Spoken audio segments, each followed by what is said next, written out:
dan hubungan keluarga orang tua tidak ada. Ini kurang ajar banget sih menurut aku, karena dia di sini secara tidak langsung dia telah mendoakan.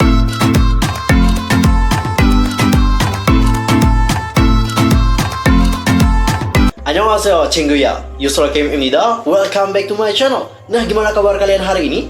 So fine, so good, nothing problem. Makanya, dan buat kalian semua nih yang punya problem, keep fighting ya guys, don't give up. Nah, for this time, kita akan membahas tentang hal yang lagi rame banget diperbincangkan oleh kalangan K-popers. Untuk hari ini, kita ada dua topik nih guys. Topik yang pertama, itu adalah tentang sebuah girl group yang baru saja debut, di mana mereka ini kayak ngusung konsep LGBTQ+, yang mana dikarenakan itu agensi mereka dikecam. Dan yang kedua, ini datanya dari Treasure dan juga aespa sebenarnya, di mana kedua grup rookie ini baru-baru ini itu mendapatkan teror dari seorang haters melalui laman Namewiki. By the way, sebelum kita bahas tentang hal tersebut lebih dalam lagi, pastikan dulu nih guys untuk bantu perkembangan channel aku supaya menjadi channel K-pop terbesar dengan informasi seputar dunia per-K-popan yang terlengkap dan juga ter-up-to-date. Kalian bisa langsung subscribe, bunyi loncengnya, seperti juga buat like and comment, serta share juga kepada teman-teman K-popers yang lain. Boleh juga nih guys sosial media aku, di Instagram itu ada @yusolkim, di Facebook itu ada Detektif Teori, dan di Twitter itu ada @yusolkim2. Gamsahamnida 친구들. Tanpa basa-basi lagi, langsung aja kita bahas bersama-sama. Oke 친구야, untuk pertama di sini kita akan membahas dulu tentang sebuah girl group rookie yang baru saja debut, yang mana mereka ini kayak ngusung konsep LGBTQ+ seperti itu. Dapat kalian perhatikan artikel yang di samping. Jadi artikel ini menyebutkan bahwa agensi dari girl group rookie yang bernama Coach itu dikecam usai merilis musik video yang mengusung konsep LGBTQ+.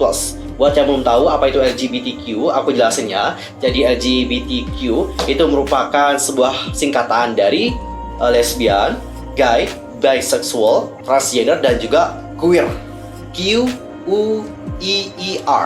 Dan buat yang belum tahu juga siapa itu Coach, aku akan perkenalkan pada kalian semua siapa mereka. Coach atau dalam bahasa Korea disebut dengan Coldej, itu merupakan sebuah girl group hip hop pra-debut di bawah IG Entertainment, dan mereka direncanakan untuk melakukan debut online pada tanggal 8 Februari 2021. Untuk member, di sini ada Delta, unik banget namanya ya. Jadi Delta ini memiliki nama lahir Go Yoo Kyung, dan dia ini memiliki posisi sebagai vokalis utama. Dan untuk tanggal lahir, dia ini lahir pada tanggal 28 Juni 1997. Dan untuk zodiak adalah Cancer, untuk tinggi 160 cm, untuk berat 43 kg, dan untuk golongan darahnya adalah B, dan kebangsaannya adalah Korea. Dan yang kedua di sini ada Neo. Jadi Neo itu memiliki nama lahir Choi Yoo-jin. Untuk posisinya adalah sebagai penari utama atau vokalis juga. Dan dia ini lahir pada tanggal, belum ada tanggalnya, cuma tahun saja yang tersedia, yaitu 2001. Sedangkan untuk zodiak, tinggi, berat, dan juga golongan darah masih belum tersedia informasinya. Dan untuk kebangsaan, dia ini adalah orang Korea. Next ke yang berikutnya, di sini ada yang namanya Alpha. Jadi Alpha sendiri itu memiliki nama lahir Kwak Jisoo. Dia ini posisinya adalah sebagai center dan juga main rapper. Untuk tanggal lahir, zodiak sign, tinggi, berat, serta golongan darah belum tersedia. Dan untuk kebangsaan dari seorang Alpha adalah Korea. And the last member ini namanya adalah Lambda. Jadi Lambda sendiri memiliki nama lahir Johanna. Posisinya adalah sebagai main dancer dan juga maknae. Dia itu lahir pada tahun aja sih yang ada tersedia ya, yaitu 2001. Untuk zodiak sign, tinggi, berat badan, dan juga golongan darah belum tersedia. Dan untuk kebangsaan dari seorang Lambda itu adalah orang Korea. Dan seperti yang kita udah bahas pada awal tadi, agensi dari Coach sendiri itu dikecam dikarenakan mereka ini merilis musik video yang mengusung konsep LGBTQ+. Dan sekarang aku akan langsung aja bacakan bagaimana isi artikelnya ya. Jadi di sini artikelnya menyebutkan bahwa setelah pengumuman dari IG Music Entertainment bahwa girl group barunya yaitu Coach akan merilis video musik yang bertajuk Queer Barcode, dan agensi tersebut pun mendapatkan kecaman keras dikarenakan secara terbuka mengusung konsep LGBTQ. Dari judulnya aja udah Queer Barcode ya guys. Seperti yang udah kita bahas tadi, Q dari LGBTQ itu memiliki arti queer. Lalu apa sih itu queer? Jadi queer sendiri itu merupakan istilah yang berkaitan dengan mereka yang masih mempertanyakan atau masih mengeksplorasi seksualitas mereka. Jadi intinya dia ini belum tahu loh guys, masih mengeksplor apakah dia ini benar-benar orang normal ataukah dia ini termasuk orang yang LGBT. Seperti itu guys.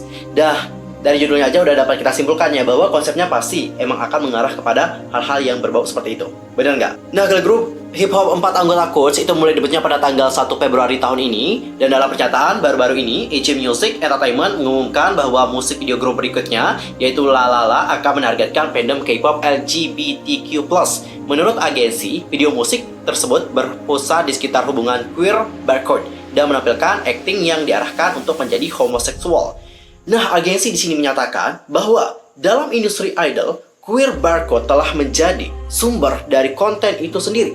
Bahkan di saat gender dan juga seksualitas tidak didefinisikan sejelas yang mereka lakukan sekarang, fanfiction tentang hubungan sesama jenis antara anggota grup idol berfungsi sebagai salah satu cara utama penggemar mengkonsumsi budaya idol. Dan tak lama setelah rilisan first dipublikasikan, para netizen atau penggemar mengkritik agensi dari Coach karena agensi di sini secara terang-terangan melakukan queerbaiting. Apa yang maksud dengan queerbaiting? Jadi queerbaiting itu merupakan istilah yang digunakan saat pembuat konten mencoba menarik ataupun memancing penonton LGBTQ+ dengan memberikan petunjuk tentang hubungan sesama jenis yang tidak pernah benar-benar terjadi. Nah, biasanya pembuat konten memancing penonton queer untuk mendapatkan keuntungan dari apa yang disebut sebagai uang merah muda atau kekuatan beli komunitas LGBTQ+.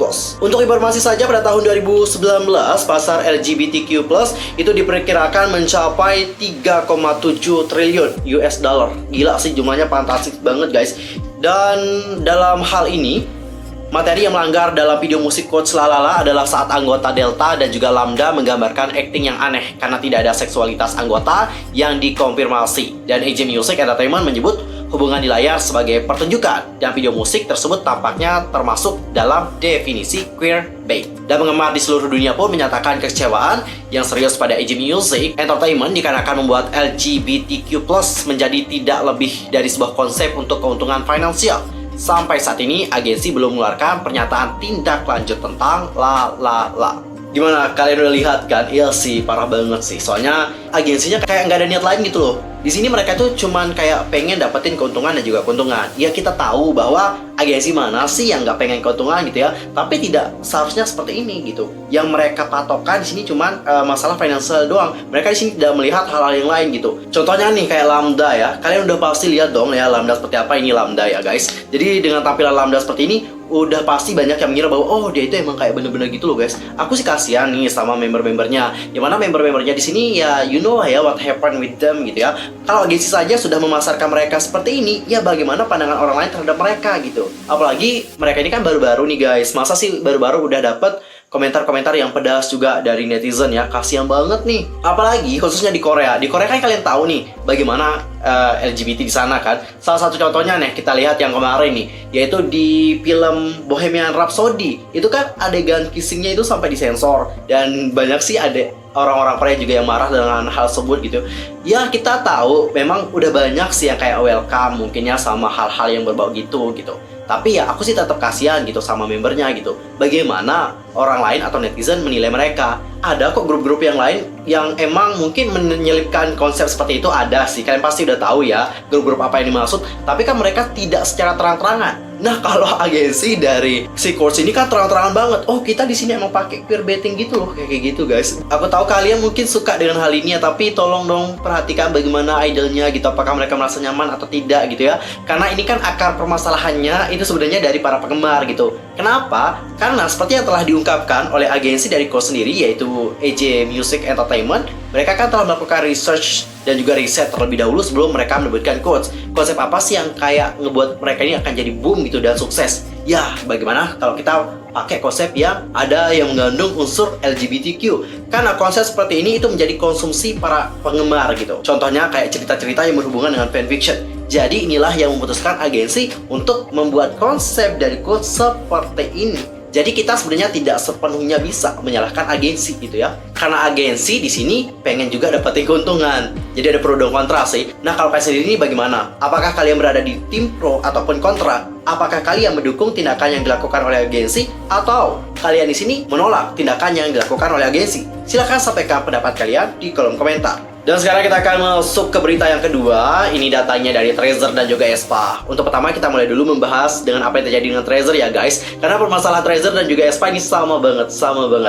Jadi baru-baru ini berita menyebutkan bahwa profile online dari member Trezor itu telah diteror oleh anti-fans atau hater. Dan penggemar pun di sini meminta YG Entertainment untuk segera mengambil tindakan. Jadi pada tanggal 6 Februari itu ada seorang netizen Korea yang nampaknya adalah penggemar memposting tuntutannya kepada penggemar grup lain yang diduga menyabotase profile Trezor di situs Namewiki. Jadi Namewiki ini merupakan sejenis Wikipedia tapi dalam versi Korea. Postingan itu sendiri sempat masuk trending di situs fan dengan 30.000 lebih pembaca dan lebih dari 700 lebih feedback.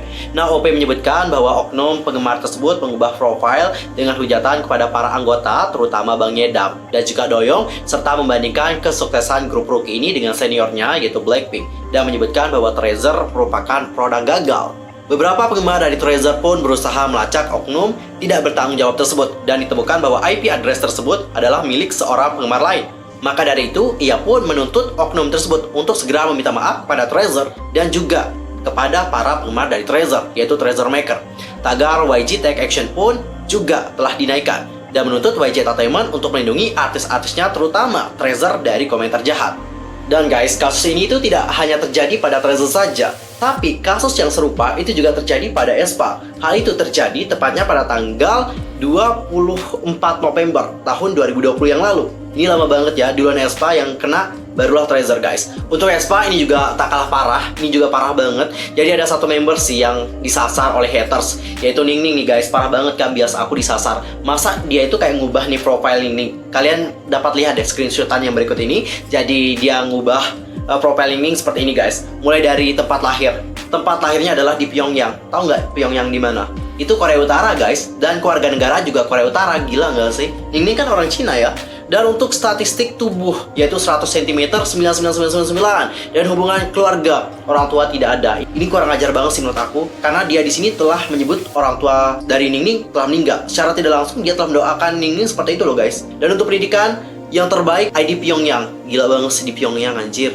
Dan dia itu debut di tahun 2020 dengan sebuah digital single Criminal Big Potato. Dan untuk label Pyongyang Naengmyeon Entertainment. Dan untuk grup adalah aespa, dan posisinya adalah, kalian baca sendiri deh, babi gemuk ditulis. Pengen terhajar. Jadi dari hal ini dapat kita tahu ya bahwa Trezor dan juga aespa itu kan grup yang besar nih, grup rookie yang besar gitu ya. Jadi of course di kanak-kanak ini, selain mereka itu banyak penggemar, mereka juga pasti banyak haters. Datang dari mana haters ini? Ya kayaknya kalian tahu sendiri deh haters itu datang dari mana. Intinya mereka itu tidak senang dengan kesuksesan yang didapatkan oleh aespa dan juga Trezor. Right? Makanya dari ini mereka itu kayak mau mencoba nih menjatuhkan mental-mental dari para member-membernya. Dan aku juga sangat salut di sini dengan para Trezor Maker ya, terutama yang udah dapat IP-nya dan udah lacak. Wih gila sih, itu mantap banget ya. Aku sumpah speechless banget loh sampai kalian dapetin hal tersebut. Dan untuk informasi saja, di sini aku akan memberitahu kalian tentang Namewiki ya. Kenapa sih Namewiki ini dapat diedit-edit seperti itu ya? Jadi Namewiki ini merupakan sebuah Wikipedia, seperti yang aku bilang tadi, ini tuh merupakan Wikipedia versi Korea Selatan. Nah biasanya di Namewiki, para penggemar itu dapat mengupdate informasi tentang idolnya, seperti kampung halamannya, sekolahnya, dan juga lain-lain di Namewiki. Nah, dikarenakan bebas diedit oleh siapa saja, hal itu pun dimanfaatkan seenaknya untuk mengubah berbagai informasi mengenai idol tersebut. Nah, dikarenakan apa yang terjadi kepada Trezor dan juga aespa ya, baru-baru ini para penggemar itu telah meminta nih supaya Namewiki itu kayak memberikan perubahan terhadap siapa saja yang bisa masuk dan mengedit informasi mengenai idol tersebut. Karena kalau secara bebas ya, menurut aku semua haters juga dapat melakukan hal yang serupa gitu ya. Ini sama kayak Wikipedia sih. Di Wikipedia juga kita dapat bebas mengubah sesuatu, bebas. Jadi ya perlu ada peraturan yang lebih ketat lah ya, supaya para haters tidak dapat bertindak semaunya seperti ini ya. Dan buat kalian dari kemarin yang mungkin merasa emosi banget, sekarang tenang aja, kalem, berpikiran positif. Kenapa idol kalian itu diganggu oleh para haters? Karena idol kalian itu adalah yang terbesar guys, yang tersukses dan juga yang terdepan gitu ya. Makanya mereka pada iri sama kalian. Makanya di sini mereka itu pengen nih ya ngejatuhin mental-mental dari idol kalian. So, yang harus kalian lakukan sekarang adalah udahlah sih tinggalin hatersnya dan mulai mulai dari sekarang support idol kalian, oke? Baik dengan cara streaming atau apapun itu, sebisa kalian dukung mereka supaya mereka nantinya makin terdepan dan juga terbesar sehingga para haters kebakaran jenggot, oke?